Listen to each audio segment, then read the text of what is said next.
Les nerfs oculomoteurs sont trois nerfs crâniens annexés à l'innervation de la musculature extrinsèque de l'œil et au muscle élévateur de la paupière supérieure. Ces trois nerfs sont les nerfs oculomoteurs, nerfs trochléaires et nerfs abducens. Sur une vue latérale schématique du tronc cérébral, on reconnaît la supériorité en haut et la postériorité en arrière, et l'on voit apparaître le relief des pédoncules cérébraux, mésencéphales, du pont en dessous et de la moelle allongée encore à l'étage inférieur, et on voit en arrière apparaître la lame tectale du mésencéphale avec les colliculus supérieurs et inférieurs, les corps géniculés latéraux et médiaux, et en arrière la section des pédoncules cérébelleux et la partie dorsale de la moelle allongée. L'origine centrale de ces trois nerfs crâniens est représentée par des noyaux moteurs de nerfs crâniens. Le nerf oculomoteur, troisième nerf crânien, naît par un noyau moteur situé dans la partie haute du mésencéphale, et on lui annexe des noyaux parasympathiques inférieurs décrits par Perlia et latéral décrits par Edinger-Westphal. Perlia, noyau de la convergence, est responsable du mouvement combiné des deux yeux dans le cadre de la convergence et de la visualisation binoculaire des objets. Noyau accessoire latéral, décrit par Edinger-Westphal, qui contient les corps cellulaires des neurones préganglionnaires à destination de l'innervation intrinsèque de l'œil. Ce nerf oculomoteur, troisième nerf crânien, naît de la face antérieure du tronc cérébral, en dedans du pédoncule cérébral homolatéral. Le nerf trochléaire, quatrième nerf crânien, naît par un trouve ces noyaux, les corps cellulaires de ces fibres constitutives dans un noyau du nerf trochléaire et dans le mésencéphale, et émerge à la face dorsale du tronc cérébral en contournant derrière en avant le pédoncule cérébral et venant réaliser son trajet intracrânien.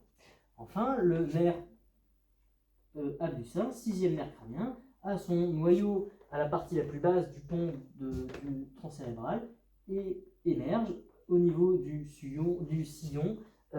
médulo-pontique en dedans du paquet acoustico-facial. Sixième nerf crânien.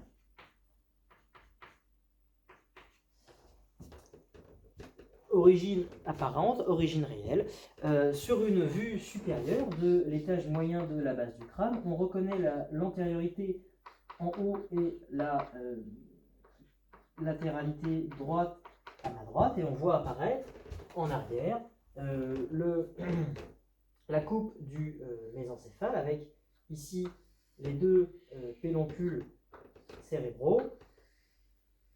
et en arrière le relief de la lame tectale du mésencéphale et l'aqueduc du mésencéphale qui centre cette formation nerveuse. En avant, c'est le dos de la selle et le clivus contre lequel repose le tronc cérébral. En avant, la selle turcique qui loge la glande hypophyse, et plus en avant encore, le jugum de l'os sphénoïde avec les racines des ailes du sphénoïde que je poursuis ici latéralement, et on voit apparaître ici la fissure orbitaire supérieure qui fait communiquer cavité orbitaire et étage moyen de la base du crâne. On reconnaît ici le toit de l'orbite réalisé par l'os frontal, et en avant le jugum sphénoïdal qui prolonge en arrière la lame criblée de l'ethmoïde. On voit apparaître sur la ligne médiane le processus Christagalli, et latéralement les multiples foramènes de la lame criblée. On peut également faire figurer sur cette vue de l'étage antérieur de la base du crâne, de l'étage moyen de la base du crâne, le relief de la pyramide pétreuse de l'os temporal, le foramen lacérum, et ici les différents foramens de l'os sphénoïde, foramen rond, foramen ovale et foramen épineux. Ces trois nerfs crâniens émergent du tronc cérébral. On voit apparaître ici le nerf trochléaire, quatrième nerf crânien qui contourne le mésencéphale d'arrière en avant et vient se placer dans la partie la plus latérale de la fissure orbitaire supérieure, dans sa partie élargie. Sur ici un schéma du fond de la cavité orbitaire tel que la supériorité est en haut et l'axe médian du corps à droite, on reconnaît le canal optique et en dehors la fissure orbitaire supérieure avec sa partie médiale élargie et sa partie latérale effilée, sur lequel on peut poser le tendon, l'anneau tendineux commun, décrit par Zinn, et qui donne insertion aux muscles oculomoteurs. Le nerf trochléaire passe par la partie effilée de la fissure orbitaire supérieure. Le 4, nerf trochléaire, le nerf 3, oculomoteur, a un trajet dans la fosse crânienne postérieure où il passe en dehors du clivus, en échancrant son bord latéral, se porte en dehors et passe dans la paroi du sinus caverneux et gagne la cavité orbitaire en traversant la partie centrale de la fissure orbitaire supérieure. Enfin, le 6, nerf abducens, a un trajet analogue au 3 où il se dirige vers l'avant et vers le dehors, échancre la partie latérale du clivus, traverse le sinus caverneux dans son épaisseur et gagne la cavité orbitaire en traversant la fissure orbitaire supérieure par sa partie élargie. Ces trois nerfs se destinent à l'innervation des muscles extrinsèques de l'œil. C'est le muscle droit supérieur qui s'insère en haut de l'anneau tendineux commun et qui se fixe sur la face supérieure de la sclère du bulbe oculaire et qui est responsable de l'élévation du regard. Le muscle droit médial qui se fixe sur la partie latérale, médiale de l'anneau tendineux commun et qui se fixe sur la face médiale de la sclère et qui est responsable du port du regard vers le dedans. Les muscles droit inférieur et droit latéral se fixent respectivement sur les parties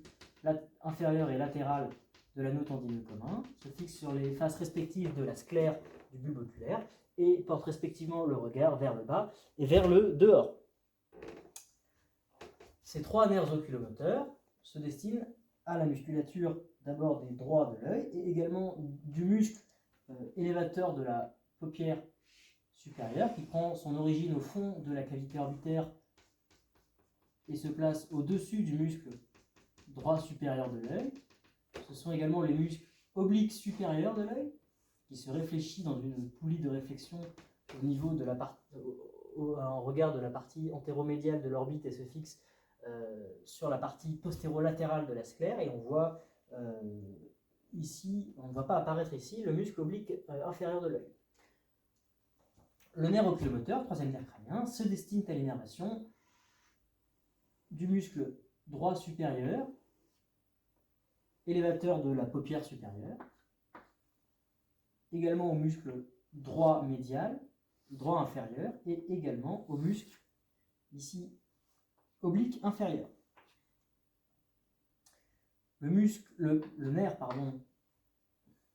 trochléaire, quatrième nerf crânien, se destine à l'innervation du muscle qui se réfléchit dans la poulie, dans la trochlée de réflexion, c'est le muscle oblique supérieur. Le 6 innerve le muscle droit latéral, nerf abducens, responsable du regard latéral. C'est le fait d'abduire le regard, le phénomène d'abduction. Enfin, le troisième nerf crânien, nerf oculomoteur,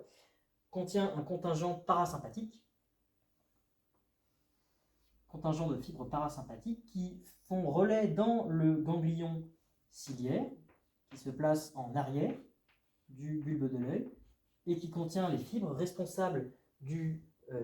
myosis et de l'accommodation, c'est l'iridomotricité. Enfin, et pour parler très rapidement des connexions centrales qu'effectuent ces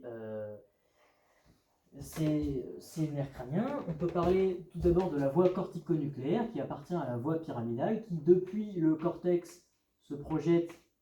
à l'instar de la voie cortico-spinale sur les noyaux moteurs de ces nerfs crâniens Et il y a également des voies réflexes qui se projettent sur ces noyaux de nerfs crâniens. C'est la voie visuo-réflexe qui, depuis le corps géniculé latéral, 95% des fibres s'articulent et vont former les radiations optiques. Un petit contingent de fibres ne s'articule pas dans le corps géniculé latéral, gagne le colliculus supérieur où elles font relais, et c'est le départ de la voie visuo-réflexe par l'intermédiaire du tractus tectospinal et du faisceau longitudinal médial, et ce, dans le cadre de mouvements réflexes des yeux automatiquement conjugués à une information visuelle. Il y a également des voies qui, depuis les noyaux vestibulaires et depuis les noyaux cochléaires, se projettent sur ces trois noyaux de nerfs crâniens, soit en empruntant directement le faisceau longitudinal médial, qui est une voie d'association de fibres blanches au sein du tronc cérébral, ou soit en empruntant le faisceau ascendant qui rejoint le corps géniculé médial annexé à l'audition et redescend par la voie tectonucléaire et tectospinale sur les noyaux moteurs de ces nerfs crâniens. Contrôle donc volontaire par l'intermédiaire du cortex et contrôle réflexe dans le cadre de la vision binoculaire, de fonctions régulatrices et de mouvements automatiquement conjugués à des informations visuelles, acoustiques ou vestibulaires. Voilà ce que je vais vous dire concernant les nerfs oculomoteurs, leur origine centrale, leur origine apparente, leur trajet intracrânien et leur terminaison dans l'orbite.